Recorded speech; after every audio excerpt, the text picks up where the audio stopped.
Oi, pessoal! A gente está aqui para gravar a nossa primeira videoaula, né, que vai acompanhar todo o nosso curso enquanto a gente estiver nesse isolamento.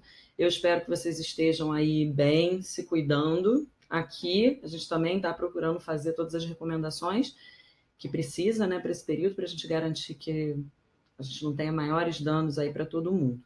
Nossa aula de hoje vai ser sobre capacitores.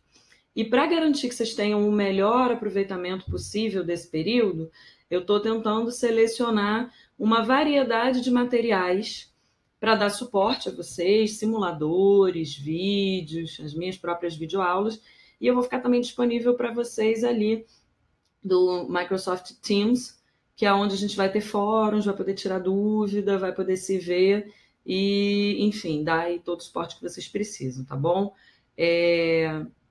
Depois vocês também podem responder lá no fórum do Sava o que vocês acharam, dar sugestões também. Eu acho que os vídeos vão ser uma estratégia boa, porque tem gente que não consegue na hora ter uma conexão bacana e vai ter tudo ali gravadinho.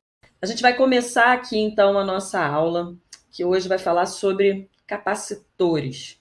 A gente vai tentar entender o que são esses dispositivos e suas funções. A gente vai tentar também definir com vocês e demonstrar, né, a física através da qual esses dispositivos funcionam, entender que tipos de capacitores existem, como que eles podem ser associados num circuito para garantir aí que o circuito funcione da maneira adequada, tá bom? E entender um pouquinho como que as características físicas dos capacitores alteram a sua forma de funcionamento, tá bom? Então, a primeira coisa que a gente precisa entender é que o capacitor ele é um dispositivo que é feito para armazenar cargas. E armazenando cargas da forma como ele armazena, ele vai armazenar também energia eletrostática, né? Porque a gente sabe que uma carga numa região do espaço, ela altera o espaço gerando um campo elétrico, né? Modifica o espaço, gerando um campo elétrico, e esse campo elétrico associa à sua existência um potencial elétrico, que por sua vez vai dotar as cargas que chegam ali naquela região de uma energia potencial elétrica, tá bom? A gente vai ver um pouquinho como que isso funciona. Bom, a gente tem alguns tipos de capacitores possíveis da gente usar em circuitos, né? E dependendo do circuito, eu vou ter um sendo mais eficiente que o outro. Aqui eu tenho o capacitor cerâmico, de poliéster, eletrolítico, de tântalo, óleo e um capacitor variável. Mas todos eles, vocês vão perceber que ele tem essas partezinhas aqui, nessas perninhas, que são metálicas, e tem uma partezinha aqui em cima que a gente diz que é a parte onde está contido o isolante. Então, são armaduras, as partes metálicas, e aqui o material dielétrico isolante está colocado entre eles, tá bom?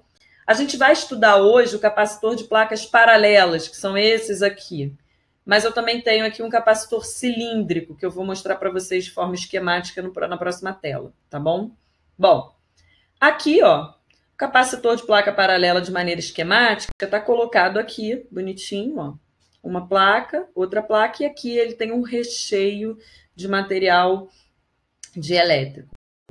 Esse daqui é aquele cilíndrico que estava lá na tela anterior, né? Ele tem aqui o condutor e ele tem um isolante entre essas duas chapas metálicas que estão enroladinhas, tá bom? Mas basicamente é a mesma coisa que o outro. Duas armaduras e isolante no meio. Num circuito, o capacitor ele é representado por esse símbolo aqui, ó. Tá bom? Bom, o que o capacitor, então, ele faz dentro de um circuito? Eu pego aquelas armaduras dele e ligo cada uma a um dos polos de um gerador, uma pilha, uma bateria, enfim, na nossa rede elétrica mesmo, tá certo? E aí, o que acontece? Se eu tenho aqui cargas positivas e cargas negativas, eu vou ter aqui uma geração de um campo elétrico entre essas placas, que é o quê? No sentido de afastamento da placa positiva e aproximação da placa negativa. Lembram lá do campo elétrico que a gente falou? Vamos pensar aqui o que aconteceria se eu colocasse uma carga de prova para testar o espaço entre essas duas placas. Eu teria aqui uma carga de prova, se ela fosse positiva, a tendência dela seria de se afastar de forma acelerada da placa positiva e correr na direção da placa negativa, concorda? Então, de certa forma, essas placas, elas estão gerando ali o potencial de uma carga colocada na região ser acelerada, ganhar energia cinética, né? Ter trabalho feito sobre ela. Então, é para isso que eu desejo colocar o capacitor no circuito, para ele armazenar essa energia. Aqui eu estou colocando uma visão esquemática para vocês lá do simulador que a gente vai usar daqui a pouquinho, que mostra como que fica o campo elétrico entre as placas do capacitor, né? Estou mostrando aqui a visão do campo, ó. Afastamento da placa positiva e aproximação da placa negativa, como eu falei para vocês, tá bom? Beleza. Para a gente poder avaliar a capacidade de um capacitor armazenar energia, a gente define a grandeza capacitância.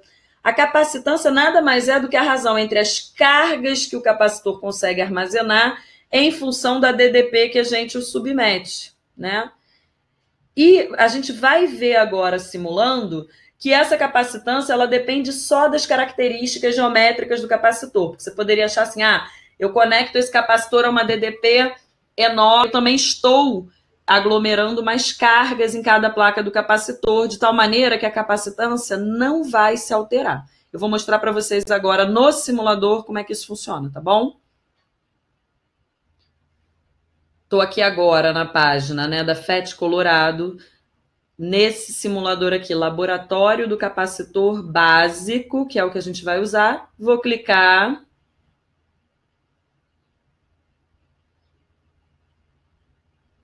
Aqui nessa demonstração capacitância. E aqui o que a gente tem demonstrado é o seguinte, uma pilha ligada a duas placas metálicas, exatamente o que a gente falou. E a gente vê aqui, ó, que eles estão com 6 milímetros de separação entre as placas, tá vendo? Separação 6 milímetros, e a área de cada placa é de 200 milímetros quadrados, tá bom? No momento, eu tô com a pilha desligada, né, desativada. Não tem nenhuma DDP estabelecida entre as placas do capacitor, e você pode ver que, clicando aqui, ó, carga da placa, não tem nenhuma carga, tá bom? O que eu vou fazer é o seguinte, eu vou começar a aumentar a DDP entre as placas do capacitor para ver se aqui a capacitância vai se alterar. Então, comecei aqui a aumentar. Nota que está crescendo aqui a carga armazenada, mas a capacitância continua 0,30, tá bom? Ó, cheguei ali ao máximo, a carga foi para 0,44, mas a capacitância continuou 0,30. Agora, vamos tentar mexer nas características físicas do capacitor? Vamos tentar aqui mexer na área do capacitor, por exemplo, para ver? Ó, eu estou aqui, vou diminuir essa área para 100 milímetros quadrados. Nota que quando eu diminuir a área para 100 milímetros quadrados, quer dizer, caiu para metade, a minha capacitância caiu para metade também. Então, parece que elas são proporcionais, né? Agora, eu vou mexer na separação entre as placas, tá bom? Vou chegar aqui e vou botar essa separação para 3 milímetros. Opa, foi um pouquinho demais. 3 milímetros. Para 3 milímetros com a área pela metade, ela ficou em 0,30 de novo. Vamos botar a área das placas de novo, 200 milímetros, para ver? Olha, quando eu botei aqui 200 milímetros de área e uma separação, quando eu retornei, né, a placa para 200 milímetros de área e a separação ela foi para 3 milímetros, que é a metade da separação original, a capacitância praticamente dobrou. Né? Tá aqui 0,59, esse simulador não é assim preciso na ponta de faca, praticamente dobrou, praticamente foi para 0,60. Então, parece que a área ela é proporcional à capacitância, né? Como a gente já tinha visto antes, e que a separação é inversamente proporcional. Quando eu diminuo a separação, a capacitância dobra. Bom, vamos olhar de novo lá na apresentação para a gente chegar a algumas conclusões? Primeiro, só retomando um pouquinho, né? A gente já tinha falado que a capacitância de um capacitor depende apenas das suas características geométricas e do material do qual ele é feito. E ela é medida em farad. Um farad é igual a 1 coulomb por volt, tá bom? No SI, como a gente estava vendo já lá na simulação.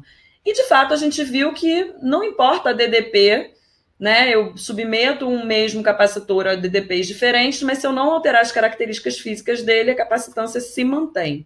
Seguindo um pouco adiante, para a gente ver as conclusões que a gente pode chegar sobre a influência das características físicas do capacitor sobre a sua capacitância, a gente chega à conclusão de que a capacitância depende só das suas características físicas, sendo que ela é proporcional à área das suas placas e inversamente proporcional à distância entre elas. Ela vai depender do meio no qual o capacitor está também, né? A permissividade eletrostática do meio. Se eu for colocar isso em forma matemática, eu vou dizer o seguinte: para falar da capacitância de um capacitor, pensando que eu estou construindo esse capacitor, tá? Eu vou ter o seguinte: a capacitância é proporcional à permissividade do meio no qual o capacitor está imerso, proporcional à área das placas do capacitor e inversamente proporcional à distância entre essas placas, tá bom? Isso, gente, a gente vai usar quando essa expressão? Quando eu estiver querendo calcular a capacitância de um capacitor, pensando do que ele é feito, das características dele, enfim, pensando no material, na forma e tudo mais do capacitor, e não no funcionamento do capacitor num circuito, né? Porque eu tenho aquela outra equação que me permitia ver a capacitância em função da carga e da DDP, ok? Agora a gente vai ver um pouquinho sobre como o capacitor armazena energia, tá bom? Eu vou pensar um pouco agora na energia que eu quero disponibilizar no circuito por esse capacitor e por isso eu vou olhar para aquela variável no simulador de energia armazenada. Vamos lá? Então, olha só.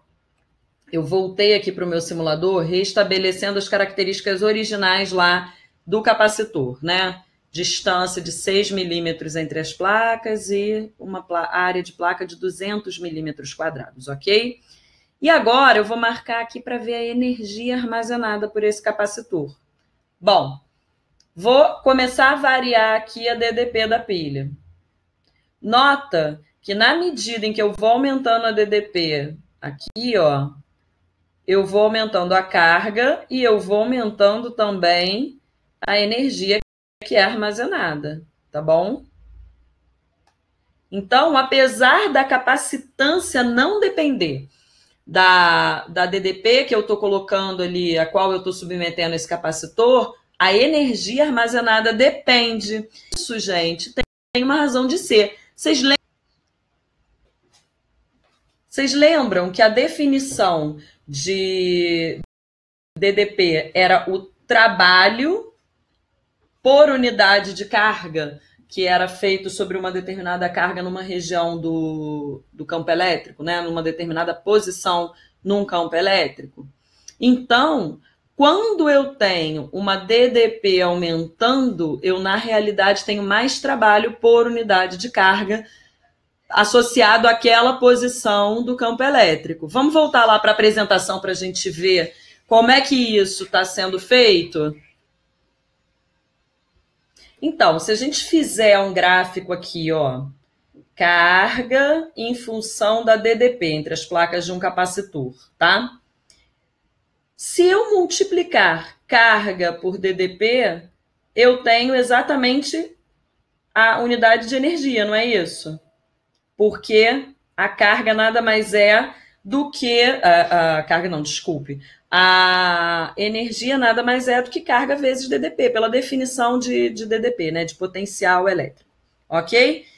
Como a gente viu que a carga é proporcional a DDP num capacitor, se eu fizer aqui a área embaixo desse gráfico, eu vou ter exatamente o cálculo da minha energia armazenada por aquele capacitor.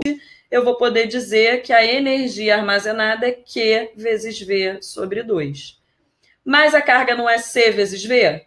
Pela definição de capacitância? Então, eu posso dizer que a energia armazenada por um capacitor é dada por C vezes V ao quadrado sobre 2. Ok? Ficou compreendido isso?